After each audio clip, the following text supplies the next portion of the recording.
Hey guys, welcome to another video of mine. It's Command AA, and this is another transfer news video, but keeping you guys up to date with all the latest transfer news. Obviously, tomorrow is the big one, our final home game of the season, potentially Hazard's last final game, home game of the in the Premier League of the season. It's such that team goal is gutting. It's heart-wrenching and devastating, but I'll be mentioning all that. My preview should be out later tonight, so make sure you do stay tuned for tonight. Double upload for today, but this morning I'm going to give you guys a transfer up to date on two players specifically, Lorenzo Insigne and Philippe Coutinho. Philippe Coutinho I'll be talking about in the second part of the video, but before I do get straight into it, make sure you smash that like button, subscribe to my channel if you're new around here, and comment down below your thoughts if you want these players basically at Chelsea and what's the possibility of us getting them, especially with this looming transfer ban. Now, also, before I do get into that, also I need to talk about the transfer ban. Now, there was some news regarding the transfer ban. Yesterday there was some news outlets reporting.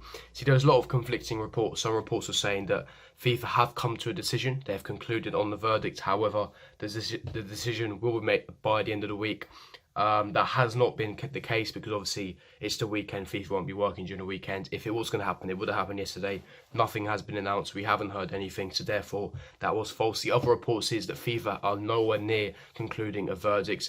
The decision is not imminent, and we were unsure until when we're going to find out. And this uncertainty is what's worrying Chelsea, because we can't, conduct our business because we don't know the outcome yet. It's still up in the air, and even by the time they get back to us, it might even be too late for us to appeal to CAS, the Court of Arbitration of Sport. So it's not looking good right now. But what Chelsea needs to do is continue, identifying targets, scouting targets, just in case we are allowed this summer. So yeah, like I said, two targets have been heavily linked with is Lorenzo Insigne.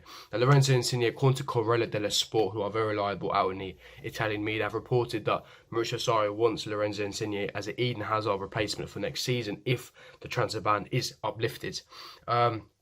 So I'll give you my thoughts on the player in a minute, but also The Guardian and various other news reports and sources in England were also reporting the same thing. And it's not just been in the past week, it's also been the past few months. Obviously, we know that Insigne had his best season on the Sarri last season. He's worked really, really well on the Sarri. Other clubs are interested are Manchester United, Liverpool as well. However, they'd rather move to Chelsea than Liverpool because obviously the Maurizio Sarri factor, London factor, Chelsea being a big club, etc. And he fits Sarri ball. He fits that style of play more than Eden Hazard. Yes, Eden Hazard is a better footballer, but Lorenzo Insigne, he fits the build. He fits in that Maurizio Sarri system. And so the only issue as well is it's not going to be cheap. Obviously, we know that. So like I said, Liverpool were really interested. However, he wants to move to Chelsea more. Now, the issue, like I said, with signing Lorenzo Insigne, if we were ever interested in signing him, is the price tag. Now, ADL, Aurelio De Laurentiis, as you know, was a massive struggle to deal with in the summer when we tried to get the Sarri deal over the Jorginho deal. It spent all summer haggling over the price. We weren't willing to meet him. The relationship between Marino Grand Sky and ADL isn't the best, and he is wanting, minimum 100 million euros, which Chelsea aren't, preparing to meet that valuation. So there's going to be some stumbling blocks if we do sign him, but Maurizio Sarri is desperate to get him if we do sell Eden Hazard. The other stumbling block if we do sign Lorenzo Insigne is Callum Hudson-Odoi. Now, obviously, Lorenzo Insigne is a left winger. If we sign a top player like Lorenzo Insigne, it's going to be a marquee replacement. What's that going to imply to Hudson-Odoi? He's, his future's up in the air. Is he going to be signing when, there's a marquee replacement? That means his game time's going to be cut on. Remember, he's a natural left wing, Hudson-Odoi. He's, right-footed. He plays down the left. He's much, much better on the left-hand side. His development needs to be on the left. He's simply world-class and, phenomenal on the left-hand side compared to right-hand side. It's a shadow of a player. And if you sign Lorenzo Insigne, who can only play on the left, who's not versatile, you're going to have to put Hudson-Odoi on the right. And I don't think he's going to be really satisfied with that. Therefore, that's another stumbling block that Chelsea have to be wary of. Personally, I would go for a right winger like Nicolas Pepe and give that left wing position to Hudson-Odoi. But that's just my personal opinion, to be honest. But yeah, like I said, no, with Lorenzo Insigne, it's going to be a tough one because at the end of the day, like I said, there's a lot of stumbling blocks. But according to, like I said, Corriere dello Sport, who are very reliable in Italy, one of the most reliable Italian publications, have reported Maurizio Sarri is very keen and desperate to get Lorenzo Insigne, and AGL will require a minimum of 100 million euros if Chelsea want to even sign Lorenzo Insigne. So a lot to consider. Leave me your thoughts in the comment section below. Do you think Lorenzo Insigne would be a good fit to Chelsea? Do you think he wouldn't be a good fit? what stumbling blocks there are? Do you think that, you know, he'd be a fantastic Eden Hazard replacement, or do you think that we should be identifying other targets? Leave me your thoughts in the comment section below.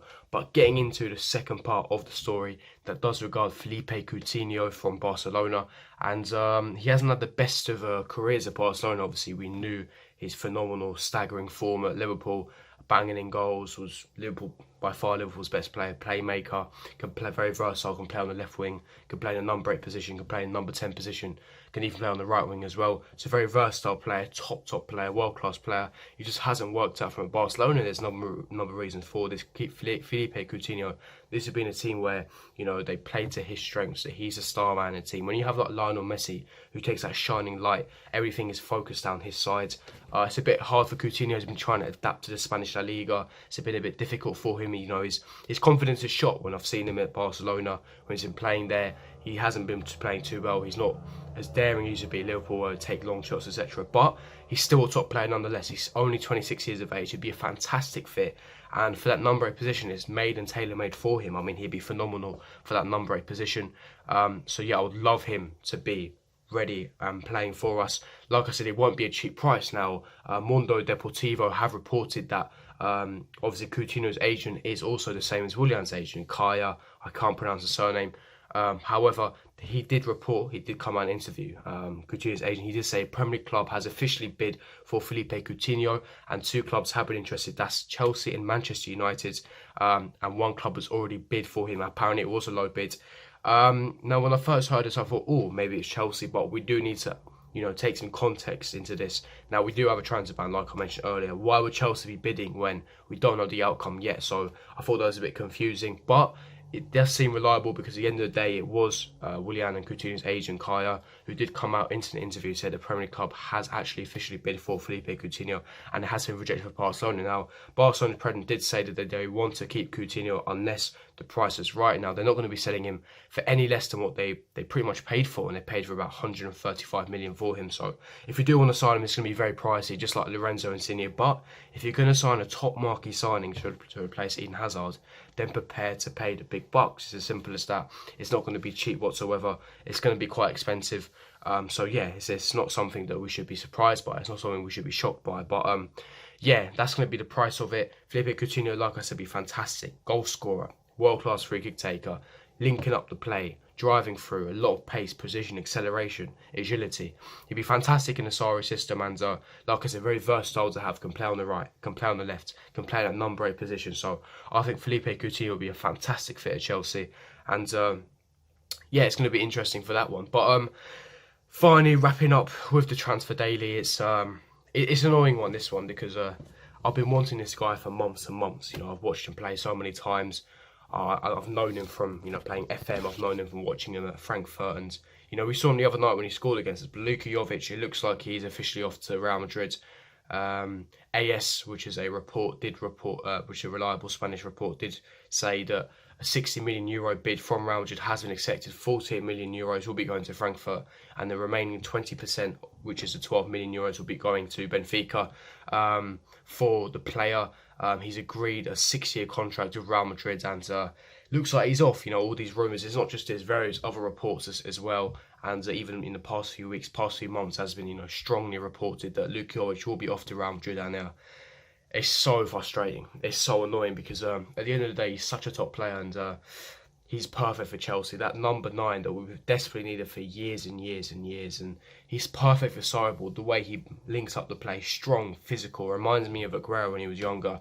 His finishing is lethal, heading ability, link-up play, touch, hold-up play, everything is there. He's a world-class striker, 21 years of age, a young baller, and he was tailor-made for Chelsea, and it's just so annoying if we miss out on him. And it's just all because of transfer ban now. I did hear that Luka Jovic was Chelsea's #1 priority. It's still not over.